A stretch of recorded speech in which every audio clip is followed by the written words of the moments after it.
इस दिन से शुरू हो रहे हैं होलाष्टक। जानिए इस दौरान क्यों नहीं किए जाते मांगलिक कार्य। होलाष्टक फाल्गुन शुक्ल पक्ष अष्टमी से शुरू होकर फाल्गुन शुक्ल पक्ष पूर्णिमा तक रहता है। अष्टमी तिथि से शुरू होने कारण भी इसे होलाष्टक कहा जाता है। दूसरे शब्दों में हम यह भी कह सकते हैं कि हमें होली आने की पूर्व सूचना होलाष्टक से प्राप्त होती है। इसी दिन से होली उत्सव के साथ साथ होलिका दहन की तैयारियां भी शुरू हो जाती हैं। होलाष्टक से तात्पर्य होली के 8 दिन पूर्व से है, अर्थात धुलंडी से 8 दिन पहले होलाष्टक की शुरुआत हो जाती है। इन दिनों शुभ कार्य करने की मनाही होती है। होलाष्टक शब्द होली और अष्टक 2 शब्दों से मिलकर बना है, जिसका भावार्थ होता है होली के 8 दिन। होलाष्टक फाल्गुन शुक्ल पक्ष अष्टमी से शुरू होकर फाल्गुन शुक्ल पक्ष पूर्णिमा तक रहता है। अष्टमी तिथि से शुरू होने कारण भी इसे होलाष्टक कहा जाता है। दूसरे शब्दों में हम यह भी कह सकते हैं कि हमें होली आने की पूर्व सूचना होलाष्टक से प्राप्त होती है।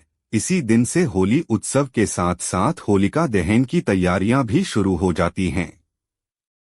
होली से पहले के 8 दिन होलाष्टक कहलाते हैं।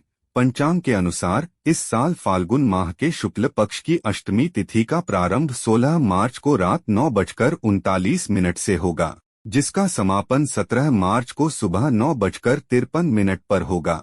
ऐसे में होलाष्टक 17 मार्च से लगेगा और 24 मार्च को समाप्त होगा। इसके बाद 25 मार्च को होली मनाई जाएगी, यानी इस साल होलाष्टक की शुरुआत 17 मार्च से हो रही है। भारतीय मुहूर्त विज्ञान और ज्योतिष शास्त्रानुसार प्रत्येक कार्य शुभ मुहूर्तों का शोधन करके करना चाहिए। यदि कोई भी कार्य शुभ मुहूर्त में किया जाता है तो वह उत्तम फल प्रदान करता है। इस धर्म धुरी से भारतीय भूमि में प्रत्येक कार्य को सुसंस्कृत समय में किया जाता है, अर्थात ऐसा समय जो उस कार्य की पूर्णता के लिए उपयुक्त हो। इस प्रकार प्रत्येक कार्य की दृष्टि से उसके शुभ समय का निर्धारण किया गया है। होलाष्टक के समय विशेष रूप से विवाह, वाहन खरीद, नए निर्माण व नए कार्यों को आरंभ नहीं करना चाहिए, ऐसा ज्योतिष शास्त्र का कथन है। अर्थात इन दिनों में किए गए कार्यों से कष्ट, अनेक पीड़ाओं की आशंका रहती है तथा विवाह आदि संबंध विच्छेद और कलह का शिकार हो जाते हैं, या फिर अकाल मृत्यु का खतरा या बीमारी होने की आशंका बढ़ जाती है। होलाष्टक के दौरान सभी ग्रह उग्र स्वभाव में रहते हैं, जिसके कारण शुभ कार्यों का अच्छा फल नहीं मिल पाता है।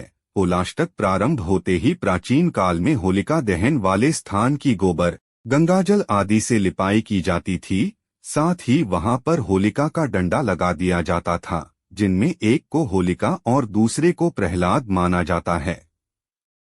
उग्र रहते हैं ग्रह। होलाष्टक के दौरान अष्टमी को चंद्रमा, नवमी को सूर्य, दशमी को शनि, एकादशी को शुक्र, द्वादशी को गुरु, त्रयोदशी को बुध, चतुर्दशी को मंगल और पूर्णिमा को राहु उग्र स्वभाव में रहते हैं।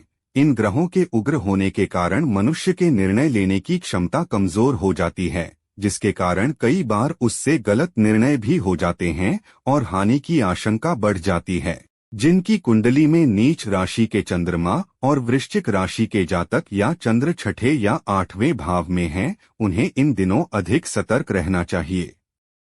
क्या करते हैं होलाष्टक में? माघ पूर्णिमा से होली की तैयारियां शुरू हो जाती है। होलाष्टक आरंभ होते ही 2 डंडों को स्थापित किया जाता है। इसमें एक होलिका का प्रतीक है और दूसरा प्रहलाद से संबंधित है। ऐसा माना जाता है कि होलिका से पूर्व 8 दिन दाह कर्म की तैयारी की जाती है। जब प्रहलाद को नारायण भक्ति से विमुख करने के सभी उपाय निष्फल होने लगे तो हिरण्यकश्यप ने प्रहलाद को इसी तिथि फाल्गुन शुक्ल पक्ष अष्टमी को बंदी बना लिया और मृत्यु हेतु तरह तरह की यातनाएं देने लगे, किंतु प्रहलाद विचलित नहीं हुए। इस दिन से प्रतिदिन प्रहलाद को मृत्यु देने के अनेकों उपाय किए जाने लगे, किंतु भगवत भक्ति में लीन होने के कारण प्रहलाद हमेशा जीवित बच जाते। इसी प्रकार 7 दिन बीत गए और 8वें दिन अपने भाई हिरण्यकश्यप की परेशानी देख उनकी बहन होलिका ने प्रहलाद को अपनी गोद में लेकर अग्नि में भस्म करने का प्रस्ताव रखा, जिसे हिरण्यकश्यप ने स्वीकार कर लिया। परिणाम स्वरूप होलिका जैसे ही अपने भतीजे प्रहलाद को गोद में लेकर जलती आग में बैठी तो वह स्वयं जलने लगी और प्रहलाद पुनः जीवित बच गए, क्योंकि उनके लिए अग्निदेव शीतल हो गए थे। तभी से भक्ति पर आघात हो रहे इन 8 दिनों को होलाष्टक के रूप में मनाया जाता है। भक्त पर जिस जिस तिथिवार को आघात होता उस दिन और तिथियों के स्वामी भी हिरण्यकश्यप से क्रोधित हो उग्र हो जाते थे। तभी से फाल्गुन शुक्ल अष्टमी के दिन से ही होलिका दहन स्थान का चुनाव किया जाता है। इस दिन से होलिका दहन के दिन तक इसमें प्रतिदिन कुछ लकड़ियां डाली जाती हैं। पूर्णिमा तक यह लकड़ियों का बड़ा ढेर बन जाता है।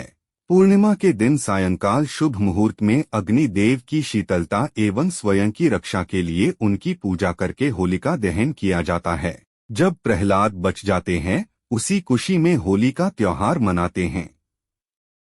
ग्रंथों में उल्लेख मिलता है कि भगवान शिव की तपस्या को भंग करने के अपराध में कामदेव को शिव जी ने फाल्गुन की अष्टमी में भस्म कर दिया था। कामदेव की पत्नी रति ने उस समय क्षमा याचना की और शिव जी ने कामदेव को पुनर्जीवित करने का आश्वासन दिया। इसी खुशी में लोग रंग खेलते हैं। तो दोस्तों, अगर आपको हमारी जानकारी अच्छी लगी हो तो चैनल को सब्सक्राइब जरूर करिएगा। धन्यवाद।